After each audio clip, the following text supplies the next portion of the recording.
Welcome students. देखिए आज हम क्लास 10th का इम्पोर्टेंट लेसन है periodic classification of elements. Elements की जो पीरियोडिक क्लासिफिकेशन है वो किस तरह से हुई है और टाइम टू टाइम उसमें क्या चेंज आया है, क्या इम्प्लीमेंट किया गया है, उनको हम इस चैप्टर में पढ़ेंगे। चलिए स्टार्ट करते हैं। सबसे पहले व्हाट इज़ क्लासिफिकेशन। क्लासिफिकेशन होता क्या है and why it is essential, और क्यों ज़रूरी है ये। ग्रुपिंग और sorting of elements based on their similarity and difference, कि किसी भी एलिमेंट को उनके सिमिलरिटी एंड डिफरेंस के बेस पर उसका ग्रुप बनाना या उसको शॉर्ट करना, दिस इज़ क्लासिफिकेशन। अब ये क्यों ज़रूरी है। It makes there study much easy, जिसके ये क्या है, क्लासिफिकेशन के कारण इनको स्टडी करना, इनको पढ़ना, इनके बारे में जानना आसान हो जाता है, इसलिए क्लासिफिकेशन एसेंशियल है। चलिए स्टार्ट करते हैं। Periodic classification of elements. Elements की पीरियोडिक क्लासिफिकेशन कैसे हुई है, टाइम टू टाइम क्या उसमें। सबसे पहले अगर हम देखें तो 1829 में डॉबनर जो साइंटिस्ट है जॉन डॉबनर, उसने हमें कुछ क्लासिफिकेशंस दी थी, एलिमेंट्स की क्लासिफिकेशन की थी। उसके बाद उसमें इम्प्लीमेंट किया गया 1869 में, और वो किया था न्यूलैंड्स ने। उसके बाद 1869 में मेंडलीव, और उसके बाद अगर हम लास्ट में जिसको आज भी हम पढ़ रहे हैं वो है 1913 में मॉडर्न पीरियोडिक लॉ, यानी कि जिसने हेनरी मोसले ने जो कि इम्प्लीमेंट इसमें किया था, और जो हम आज तक अभी भी पढ़ रहे हैं एट प्रेजेंट। चलिए स्टार्ट करते हैं। सबसे पहले है डॉबनर ट्रेड्स। डॉबनर ट्रेड्स को हम पढ़ेंगे, जो कि किसने हमें इसके बारे में बताया, जॉन डॉबनर ने। इसके टाइम में क्या है, 30 एलिमेंट्स ही लोग जानते थे, 30 एलिमेंट्स के बारे में ही लोगों को पता था। When element are arrange in increasing order of atomic mass in a group of 3 triads. इन्होंने क्या किया, इस साइंटिस्ट ने इसने क्या किया कि जितने भी एलिमेंट्स थे उनको उनके एटॉमिक मास के अकॉर्डिंग रखा। अब ये एटॉमिक मास और वो एटॉमिक नंबर क्या होता है उसका थोड़ा सा मैं आपको बता देता हूँ। Atomic mass and atomic number, दो चीज़ों को आपको ध्यान रखना है। एटॉमिक मास क्या होता है, atomic mass means number of proton plus में नंबर ऑफ न्यूट्रॉन, और एटॉमिक नंबर क्या होता है, नंबर ऑफ प्रोटॉन्स। यानी कि प्रोटॉन और न्यूट्रॉन को अगर हम प्लस कर दें, दिस इज एटॉमिक मास, और प्रोटॉन जो होते हैं number of proton, atomic number. किसी भी दो एलिमेंट के एटॉमिक मास सेम हो सकता है, बट एटॉमिक नंबर सेम नहीं हो सकता। ठीक है, दो अलग अलग एलिमेंट है, कोई भी अलग अलग एलिमेंट है, उनका एटॉमिक नंबर सेम नहीं होगा। ठीक है, हाँ आइसोटॉप्स के हो सकते हैं, उसको हम आगे डिटेल में पढ़ेंगे, बट दो अलग अलग एलिमेंट्स हैं उनका एटॉमिक मास सेम हो सकता है। तो इन साइंटिस्ट ने, जॉन डॉबनर ने क्या किया, एटॉमिक मास के बेस पर क्या है, increasing order. Increasing order means सबसे जिसका कम एटॉमिक मास है उसको पहले रखा, उसके बाद उससे बड़ा, फिर उससे बड़ा, इस तरह से एलिमेंट्स को अरेंज किया। और इन्होंने 3 ट्रेड्स बनाई। 3 ट्रेड्स मीन्स हम कह सकते हैं त्रिक बनाई, एक तीन एलिमेंट्स के ग्रुप बनाए इन्होंने। ठीक है, जैसे कि फर्स्ट ट्रेड क्या है, लिथियम सोडियम पोटेशियम की, क्लोरीन ब्रोमीन आयोडीन के, उसके बाद कैल्शियम स्ट्रोंटियम और बैरियम की, इन्होंने इस तरह से 3 ट्रेड्स बनाई। Then the arithmetic mean of mass of first and third element is found approximately equal to the mass of second element। इस ट्रेड में क्या था कि अर्थमेटिक मीन्स एवरेज हम कह सकते हैं। First element and third element का जो अर्थमेटिक मीन है, या हम इनकी मीन वैल्यू निकालें या इनकी एवरेज निकालें, वो सेकंड एलिमेंट के अप्रोक्सीमेटली इक्वल होगा। जैसे कि फर्स्ट ट्रेड में हम देखें, लिथियम और पोटेशियम के अगर एटॉमिक मास का हम मीन निकालें तो कितना आएगा 23, और 23 क्या है, सोडियम का एटॉमिक मास है। इसी तरह सेकंड में हम देखें क्लोरीन और आयोडीन को अगर हम इनका मीन वैल्यू निकालें तो क्या आएगा 81.25, और जो कि ब्रोमीन का अप्रोक्सीमेटली इक्वल है क्योंकि ब्रोमीन का 80 है। इसी तरह कैल्शियम और बैरियम का अगर हम मीन वैल्यू निकालें तो 88.5 आ रहा है, और स्ट्रोंडियम की क्या है 88 है एटॉमिक मास। तो ये है इसके यानी कि ट्रिक्स थी या हम कहें ट्रेड्स थी इनकी, और जो किसने डॉबनर ट्रेड्स के नाम से जिसको हम जानते हैं। अब इसके लिमिटेशंस क्या है, लिमिटेशंस का मतलब इसमें कुछ कमियां रह गई हैं, वो क्या है, वो कमियां क्या रही, it fail to arrange all elements then known in the triads. उस टाइम कितने एलिमेंट्स को हम जानते थे 30, बट ये जो ट्रेड्स थी जो ये सिर्फ 3 ट्रेड्स थी। 3 ट्रेड्स मीन्स 3 ट्रेड्स में 3 एलिमेंट्स की अगर हम करें कैलकुलेशन तो ओनली 9 एलिमेंट्स पे ही ये जो है अप्लाई हो रही थी। बाकी जो कितने एलिमेंट बच गए 21 एलिमेंट्स, उनके ऊपर ये अप्लीकेबल ही नहीं थी, ये अप्लाई नहीं हो रही थी ये ट्रेड्स, इसलिए ये फेल हो गया। It is applicable only 3 triads, ये अभी मैंने बताया सिर्फ 3 ट्रेड्स पे ही अप्लाई हो रहा था, इसलिए ये फेल हो गया। तो अब जो इसमें इम्प्लीमेंट की तो वो किसने की, वो की न्यूलैंड्स लॉ ऑफ ऑक्टाव्स। इस जिसको हम इसके बाद हमें एक लॉ मिला जिसका नाम दिया जॉन्स न्यूलैंड ने। इसको न्यूलैंड्स लॉ ऑफ ऑक्टस कहते हैं, ऑक्टस मीन्स 8, ठीक है। और इस टाइम क्या है 56 एलिमेंट्स को ये जानते थे या इसकी डिस्कवरी हो चुकी थी। इफ़ इसमें क्या हुआ, if elements are arrange by increasing order of their atomic mass, ये भी क्या एटॉमिक मास के बेस पे था और वो भी इंक्रीजिंग ऑर्डर में, सेम डॉबनर की तरह।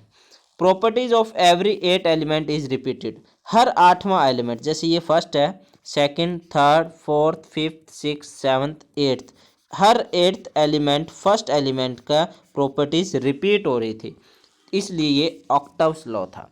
और ये किसके ऊपर बेस था, ये सारे गामा पा धा नी के बेस पर था, यानी कि इसमें क्या है 8 ग्रुप्स थे, सॉरी 7 ग्रुप थे, 1 2 3 4 5 6 7 ग्रुप्स थे, ठीक है। उसके बाद फिर से ये रिपीट हो रहे थे, इसलिए हम कह सकते हैं ये हर 8th एलिमेंट में प्रॉपर्टीज रिपीट हो रही थी। अब इसकी लिमिटेशंस क्या हैं देख लेते हैं। Similarity in properties of element as per the law were seen up to the calcium only. ये जो है अभी हमने बताया कि फर्स्ट वाले का जो है 8th एलिमेंट के साथ रिपीट हो रही थी प्रॉपर्टी, ये जो फॉर्मूला था, ये लॉ जो था, ये जो है कैल्शियम तक ही अप्लाई हो रहा था, उसके बाद जितने भी आगे एलिमेंट्स थे उनके ऊपर ये अप्लाई नहीं हुआ, ठीक है। उसके बाद he started that only 56 element existing in nature, इसने कहा ओनली 56 एलिमेंट ही नेचर में है, उसके बाद इस कोई भी एलिमेंट अब आगे डिस्कवर नहीं होगा। उसके बाद है dissimilar element placed in same slot and similar elements place in different slots. इसने क्या गलती की, इसने अलग अलग प्रॉपर्टीज़ वाले एलिमेंट्स को एक ही स्लॉट में रख दिया और एक जैसे एलिमेंट की प्रॉपर्टी वाले एलिमेंट्स थे उनको अलग अलग स्लॉट में रख दिया, ये इसकी कुछ लिमिटेशंस थी। उसके बाद नेक्स्ट जो साइंटिस्ट आए उसका नाम था डिमिट्री मेंडलीव, और इन्होंने मेंडलीव लॉ हमें दिया, और इनके टाइम में 63 एलिमेंट्स वर नॉन यानी कि डिस्कवर हो चुके थे। The properties of element are periodic function of their atomic mass, ये भी क्या है एटॉमिक मास के बेस पर ही थी, और ये पीरियोडिक फंक्शंस का मीन्स इसमें पीरियड्स के बारे में बताया गया। दे आर 7 पीरियड्स जो कि हॉरिजेंटली होंगे एंड द 8 ग्रुप्स जो कि वर्टिकली होंगे in original table of Newland की अगर हम ये टेबल देखें, ये ओरिजिनल टेबल है, इसमें अगर आप देखें तो 8 जो है ग्रुप है, 1 2 3 4 5 6 7 8, ये 8 ग्रुप है और 7 पीरियड्स है, ये पीरियड्स है। 1 2 3 4 5 6 एंड 7, ये 7 पीरियड्स है। उसके बाद है noble gas were which were discovered letter could be placed in this table without disturbing. Noble gas हालांकि बाद में डिस्कवर हुई, फिर भी उन नोबल गैस को इस एक्चुअल जो टेबल थी मेंडलीव ने दी थी उसके अंदर एडजस्ट कर दिया गया, प्लेस कर दिया गया विदाउट एनी डिस्टर्बेंसिंग। ये इसकी मेरिट्स थी, खास बातें थी। He left gaps for undiscovered element, इसने बीच में कुछ खाली गैप्स भी छोड़े जो कि अनडिस्कवर्ड एलिमेंट के लिए थे, ताकि फ्यूचर में जो एलिमेंट्स की डिस्कवरी होगी वो यहाँ एडजस्ट किए जा सके। He corrected atomic mass of certain element, कुछ एटॉमिक मास भी इसने करेक्ट किए, कुछ एलिमेंट्स के एटॉमिक मास जो कि गलत थे उसको सही किए। जैसे कि बेरिलियम जो है, जिसका एटॉमिक मास जो है पहले हम 14.9 लेकर चल रहे थे, लेकिन एक्चुअली में वो कितना है 9.01, तो इन्होंने इसको सही किया। ये इनके मेरिट्स थे। अब इनकी लिमिटेशंस क्या है? Position of isotope could not explain, isotope की पोजीशन एक्सप्लेन नहीं की। आइसोटॉप क्या आता है वो अभी मैं बताता हूँ। उसके बाद हाइड्रोजन की कोई पोजीशन असाइन नहीं की, फिक्स नहीं की। और many of the empty gap remain unexplained, बहुत से खाली जगह, सारे नहीं बहुत से खाली जगह जो एम्प्टी गैप थे उनको इन्होंने अनएक्सप्लेन ही छोड़ दिया, उसके बारे में कुछ नहीं बताया। अब आइसोटॉप और आइसोबार देखिए क्या होता है। आइसोटॉप और एक होता है आइसोबार। हम दो चीज़ पढ़े, एक तो एटॉमिक नंबर और एक हम एटॉमिक मास, दो चीज़ हम पढ़ते हैं। आइसोटॉप जो है वो यानी कि कोई भी दो एलिमेंट्स जिनका एटॉमिक नंबर जो है वो क्या हो जाए, सेम हो जाए, और एटॉमिक मास जो है वो डिफरेंट हो जाए। बट आइसोबार क्या होगा? आइसोबार वो होगा जिनका एटॉमिक नंबर जो है वो क्या होगा, डिफरेंट होगा, और एटॉमिक मास जो है वो सेम रहेगा। अब कुछ एग्जांपल्स देखिए। अगर मैं आइसोटॉप की बात करूं तो क्लोरीन आइसोटॉप है, जिसमें क्या है एक क्लोरीन जो होंगे उसका एटॉमिक नंबर 17 ही रहेगा, दोनों ही क्लोरीन ही रहेंगे। एक क्लोरीन ऐसा जिसका एटॉमिक मास जो है वो 35 होगा, और एक ऐसा क्लोरीन जो अप्रोक्सीमेटली 37 होगा, अप्रोक्सीमेटली है ये, ठीक है। अच्छा, इसी तरह अगर आइसोबार की बात करें तो एक क्या है कैल्शियम और एक आर्गन, दोनों का एटॉमिक मास जो है वो अलग अलग है। कैल्शियम का एटॉमिक मास 20 होता है और आर्गन का एटॉमिक मास 18 होता है, बट दोनों का एटॉमिक नंबर 20 होता है और आर्गन का एटॉमिक नंबर 18 होता है, बट दोनों का एटॉमिक मास ही 40 होता है। तो ऐसे एलिमेंट्स जिनका नंबर्स डिफरेंट हो और मास सेम हो वो तो आइसोबार होंगे, और जिनका एटॉमिक नंबर सेम हो और मास डिफरेंट हो वो आइसोटॉप होंगे। आई थिंक यहाँ क्लियर हो गया होगा आपको। अच्छा, अब जो आज हम प्रेजेंट में जिस टेबल को हम फॉलो कर रहे हैं वो है मॉडर्न पीरियोडिक टेबल, जो कि हेनरी मोस्ले ने हमें दी थी, या इन्होंने इसको एक्सप्लेन किया था। देखिए इनको हम पढ़ते हैं, ये एक टेबल है, इसको हम यहाँ साथ के साथ एक्सप्लेन भी करेंगे। The property of element are periodic function of their atomic number. अभी तक हमने जितने भी ये पीरियड्स पढ़े या हमने जितने भी क्लासिफिकेशन पढ़े वो सभी एटॉमिक मास के बेस पे थे, but modern periodic table atomic number के बेस पर है, ठीक है। It consist 18 vertical column and 18 vertical column है जिसको हम ग्रुप्स कहते हैं, और 7 हॉरिजेंटल रो है जिसको हम पीरियड्स कहते हैं। तो इसमें देखिए अगर ये बात करें तो ये क्या है 18 आपके ग्रुप है, और ये क्या है आपके 7 पीरियड्स, ठीक है।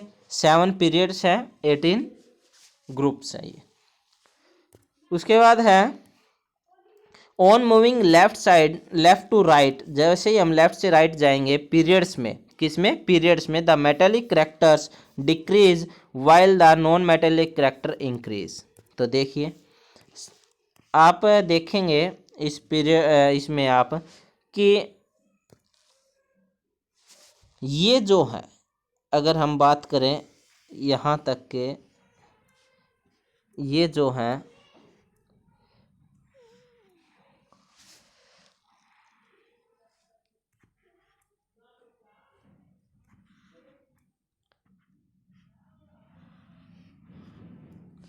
ये जो है, एक मिनट,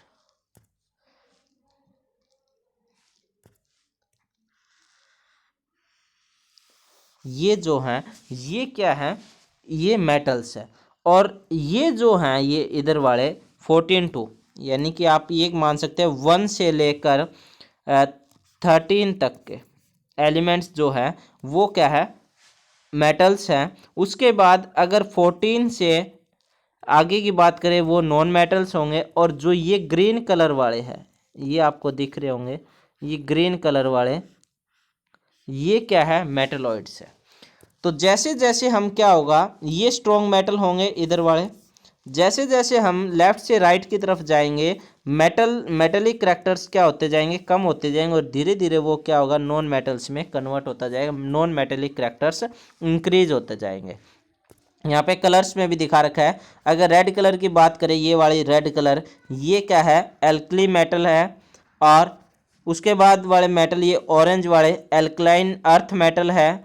उसके बाद अगर ये येलो की बात करें तो ये टेरेस्ट्रियल मेटल है। उसके बाद फिर अगर हम ये ग्रीन वाले की बात करें, ये जो है ये लाइट ग्रीन जो है ये क्या है, आपके बेसिक मेटल है। उसके बाद अगर बात करें हम, ये डार्क ग्रीन जो है ये मेटलॉइड है। उसके बाद अगर हम ये ब्लू वाली बात करें, ये जो है आपके नॉन मेटल होंगे, ठीक है। और ये डार्क ब्लू जो है ये हैलोजन है। उसके बाद ये जो है ये आपके नोबल गैस है, ठीक है। अच्छा, उसके बाद है कि अभी हमने पढ़ा कि जैसे हम लेफ़्ट से राइट की तरफ जाएंगे तो क्या होगा, मेटेलिक कैरेक्टर्स डिक्रीज होते जाएंगे और नॉन मेटेलिक कैरेक्टर इंक्रीज होते जाएंगे, ठीक है। उसके बाद अगला है atomic size increase on moving down the group because atomic cell.